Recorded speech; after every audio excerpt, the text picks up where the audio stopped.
Hello दोस्तों, स्वागत है आपका हमारे चैनल पीएचडी वाले साहित्य अकेडमी में। तो आज हम यहाँ बात करने वाले हैं सरस्वती गोविंद पांडे। ये पुस्तक है हमारी और 205 पेज नंबर है।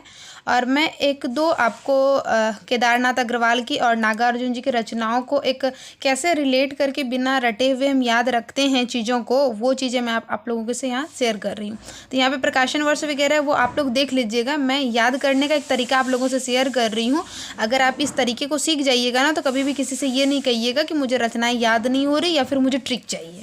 देखिए कैसे, देखिए युग की गंगा पहला है ना। उसके बाद क्या है, नींद के बादल। गंगा और बादल, बताइए गंगा क्या चीज़ से है? गंगा में क्या रहता है? पानी रहता है। और बादल जो होता है, बादल से भी क्या रहता है? पानी रहता है। बादल भी तो, बादल से तो पानी ही बरसता है ना। तो इस प्रकार रिलेट कीजिए। पहले युग की गंगा, गंगा किससे है? तो मतलब बादल से पानी आता है तो वो गंगा में जाता है। तो युग की गंगा बादल, ठीक है। बादल कहाँ है? अब बताइए कि बादल क्या पृथ्वी लोक में है? यहाँ पे है नहीं है ना। तो वो लोक आलोक में है। कहाँ पे है? लोक आलोक में है। और लोक आलोक में क्या फूल होगा? वहाँ पे क्या फूल? तो हमारे पृथ्वी पे होते हैं ना, सोच के देखिए। तो फूल नहीं रंग बोलते हैं, तो फूल नहीं है। कहाँ पे? लोक आलोक में फूल नहीं है। वहाँ पे क्या है? आग का आयना है। बताइए आग का आयना कैसे है? जब बारिश होती है तो उसके बाद बिजली चमकती है ना, तो कैसे, मतलब आग की चिंगारी जैसी है ना दिखती है। अब वहाँ से इन चीज़ों को रिलेट करने का कोशिश कीजिए। तो क्या हो गया? आग का आयना, ठीक है। और वही क्या है? गुल मेहंदी है। क्या है? वो जो आग का आयना है उसमें क्या लगा है? मेहंदी लगा हुआ है। मान लीजिए कि आयना है, आग का आयना। जब आग के आयना में कुछ जल जाता है तो नहीं लगता है कि कहीं पे कोई चीज़ जल गया, तो एकदम मेहंदी जैसा नहीं होता। मतलब मेहंदी तो अच्छा चीज़ हुआ, बट यहाँ पे मतलब जल जाता है तो आप इससे रिलेट कर सकते हैं कि जैसे कि किसी का हाथ पैर जल गया तो वहाँ पे छाले टाइप से पड़ जाते हैं ना, तो वो कैसा मेहंदी हो जाता है? गुल मेहंदी हो जाता है। गुल मेहंदी हो जाता है। और वही क्या होता है? पतवार बन जाता है। पतवार मतलब कि होता है कि ऐसे टाइप से आपका समझिए जल गया हाथ, तो वो क्या? गुल मेहंदी पतवार बन गया, ठीक है। वो गुल मेहंदी पतवार से यहाँ इसको हम रिलेट कर दिए। और उसके बाद हम यहाँ बात करेंगे मुंबई, बम्बई का रक्त स्नान। जब पतवार बन गया तो वो कहाँ पहुँच गया? पतवार जब चीज़ें बना तो वो कहाँ पहुँच गया? बम्बई पहुँच गया। बम्बई पहुँच के क्या बोल रहा है? युग की गंगा को, है मेरी तुम। क्या बोल रहा है? पतवार बनने के बाद वो बम्बई पहुँचा। बम्बई पहुँचने के बाद वो बोल रहा है कि है मेरी तुम। जब बादल को बोल रहा है मेरी तुम, तो बादल इससे पूछ रही है कि कैसे मैं हूँ, तो ये क्या बोलती है? प्यार से तुम हो। तो यहाँ क्या है? मार प्यार के थापे। तो एक चीज़ों को हम यहाँ पे रिलेट किए, है मेरी तुम, कैसे हैं हम तुम्हारे, गंगा पूछ रही है। तो वो जवाब में दे रहा है मार प्यार के थापे, बोल रहे प्यार से तुम मेरी हो, ठीक है। उसके बाद क्या कर रहा है? जब पतवार बम्बई पहुंचा, उसके बाद गंगा को कहा कि है मेरी तुम, तो वो बोला प्यार से है। तो उसके बाद ये पतवार क्या करने लगा? खरी खोटी उसे सुनाने लगा। क्या सुनाने लगा? खरी खरी, मतलब होता है ना कि जब हम किसी से झगड़ा करते हैं तो खरी खोटी सुनाते हैं। तो देखिए यहाँ पे एक रचना हमारी आ जाती है, कहे केदार खरी खरी। उससे हम इसको रिलेट कर दिया ना। आप यहाँ पे देख पा रहे होंगे, मैंने जो यहाँ पे पेन का जो यहाँ पे मार्क किया हुआ है, ये इन ट्रिक पे ही मैंने मार्क किया है, ठीक है। तो खरी खोटी सुनाने लगे। और अपूर्वा, और मतलब कि जो पहले बहुत सारी बातें हुई थी उन चीज़ों को यहाँ पे उसको सुनाने लगा। होता है ना कि पहले जो तुमने ऐसे किया वैसे किया ये वो, तो खरी खोटी सुनाने लगा।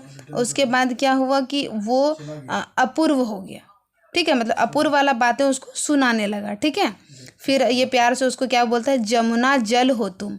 यानी कि जब वहाँ पहुँचा तो गंगा जल को क्या बोल रहा है? मतलब अपूर्व, यानी कि पहले की बातों को बोलने के बाद क्या बोल रहा है? जमुना जल हो तुम। तो फिर गंगा, युग की गंगा क्या बोल रही है? बोल रही है बोलो बोलो अब बोलो, मतलब बोलो और भी जितना बोलना है बोलो, ठीक है। फिर बोलती है कि जो सिलाएं तोड़ते हैं, जो सिलाएं तोड़ते हैं, मतलब कि ऐसा ऐसा करके तुम, होता है ना, मन को तोड़ देते हो। तो वैसे ही हम यहाँ पे जोड़ लिए कि जो सिलाएं तोड़ते हैं। फिर क्या होता है? दोनों का आत्मगंध हो जाता है। यानी कि दोनों का जो मतलब झगड़ा मैंने यहाँ पे शुरू किया था, उन चीज़ों का यहाँ पे क्या होता है? आत्मगंध, यानी कि वो खत्म हो जाता है। फिर क्या होता है? युग की गंगा और पतवार में क्या होती है? हरियाली आ जाती है, ठीक है। हरियाली आ जाती है, खुली आंखें, दोनों एक दूसरे को देखने लगते हैं, टकटकी लगा के, ऐसे करके आप इसको रिलेट कर सकते हैं। फिर एक दूसरे को पुष्प देते हैं, ठीक है। तो पुष्पदीप हो जाएगा। दोनों में अब तो झगड़ा खत्म हो गया ना यहीं तक।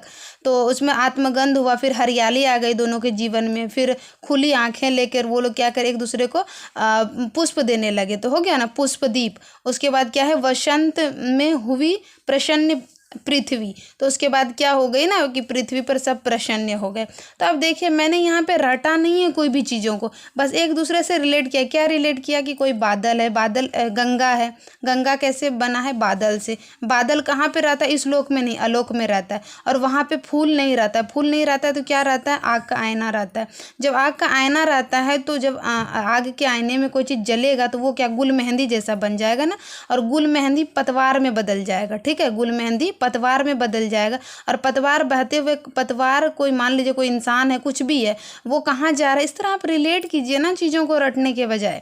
तो पतवार कहाँ जा रहा है, वो बम्बई जा रहा है। जब ये बम्बई जा रहा है तो बम्बई जाके युग की गंगा के पास जा रहा है, और उसको जाके क्या बोलता है मेरी तुम। तो ये बोलता है कि मैं तुम्हारी हूँ क्या से, तो वो बोलता है प्यार से हो तुम मेरी। ठीक है, तो यहाँ पे हो जाएगा मार प्यार के थापे। ठीक है, फिर उसके बाद वो जाते हैं, उसको बहुत खरी खरी सुनाने लगते हैं। होता है ना जब एक दूसरे से दूर रहते हैं तो खरी खरी तो सुनाते ही हैं लोग, तो वो हो जाएगा कहे केदार खरी खरी। ठीक है, अपूर्वा, अपूर्वा मतलब पहले की बातों को भी वो बहुत ज़्यादा उसमें रिलेट करने लगते हैं, बोलने लगते हैं कि ऐसा किए वैसा किए। तो फिर उसको वो समझाते हैं, पतवार समझाते हैं कि जमुना जल होता है ना, आप लोग भी बात करते हैं ना, तुम मेरी सोना हो बाबू हो। इसी तरह अब मान लीजिए ये रचना है तो ये थोड़ी ना बोलेगा कि तुम मेरी सोना हो बाबू हो, तो वो क्या बोलेंगे कि जमुना जल हो तुम, क्योंकि ये तो पुस्तक की बातें हैं ना। तो ये क्या बोल रहा है, जमुना जल हो तुम, बोलो बोलो। तो फिर वो गंगा बोलती है तुम बोलो ना, और भी प्यार से बोलो, हम लोग भी बोलते हैं ना। तो ठीक उसी तरह आप भी इसको रिलेट कर सकते हैं। ठीक है, उसके बाद बोलते हैं कि जो शिलाएं तोड़ती है, तो क्या बोला, इस तरह करके तुम क्या कर रहे हो, हमको मेरा मन तोड़ रहे हो, बोलता है ना इंसान। तो उसी तरह आप इसको रिलेट कीजिए कि जो शिलाएं तोड़ती है, फिर क्या होता है, दोनों का झगड़ा सॉर्ट आउट हो जाता है। फिर क्या होता है, आत्ममिलन टाइप से होता है ना कि हाँ ठीक है सब सॉर्ट आउट हो गया, अच्छे से खुशी से रहने लगे। तो आत्मगंध हो जाता है। फिर क्या होता है, उनके जीवन में हरियाली हो जाती है। जब जीवन में हरियाली हो जाती है ना, तो क्या होती है, खुली आंखें, आंखें खुल जाती है। फिर एक दूसरे को पुष्प देते हैं, तो पुष्प दीप हो गया। फिर क्या होता है, वो लोग प्रसन्न हो जाते हैं, तो प्रसन्न पृथ्वी। तो अगर आप इस तरह से चीज़ों को याद कीजिएगा ना, तो आपको रटना नहीं पड़ेगा। और आपके एग्जाम में अगर ये क्वेश्चंस आएंगे ना, तो आप इसको एलिमिनेशन मेथड से रिकॉर्ड करके जोड़ के आप इसको सही कर लीजिएगा। आप इस तरह करके एक दो बार रिपीट करके देखिएगा। अगर आपसे इस तरह से बनते हैं तो ठीक है, नहीं तो मुझे कमेंट सेक्शन में बता दीजिएगा। मैं इससे रिलेटेड जो भी रचनाओं के आपको प्रॉब्लम होती है याद करने में, मैं उसको याद करवा दूंगी। अभी वीडियो थोड़ी सी बड़ी हो जाएगी, इसीलिए मैं एक ही अभी समझा दे रही हूँ। नेक्स्ट वीडियो में मैं और समझाऊंगी। अगर आपको कोई भी कन्फ्यूज़न कहीं पे भी आ रही है तो आप बेझिझक मुझे कमेंट कर सकते हैं। मुझे उम्मीद है ये आपके एग्ज़ाम के लिए यूजफुल रहेंगे। अगर आप यूजीसी नेट जून में देने वाले हैं, या फिर टीजीटी पीजीटी सेट वगैरह, हिमाचल प्रदेश सेट है, एमपी सेट है, तो आपके क्वेश्चंस यहाँ से बनते ही हैं। 100% यहाँ से क्वेश्चंस आएंगे, क्योंकि ये तो हिंदी साहित्य का इतिहास है। और सरस्वती गोविंद पांडे में जो जो इम्पोर्टेंट है उन चीज़ों को अगर आपको याद रखना है, पढ़ना है, तो आप इस तरह से ट्रिक लगा के पढ़ सकते हैं। मुझे उम्मीद है ये आपके एग्ज़ाम के लिए यूजफुल रहेंगे। मिलते हैं किसी नेक्स्ट वीडियो में, तब तक के लिए थैंक यू सो मच।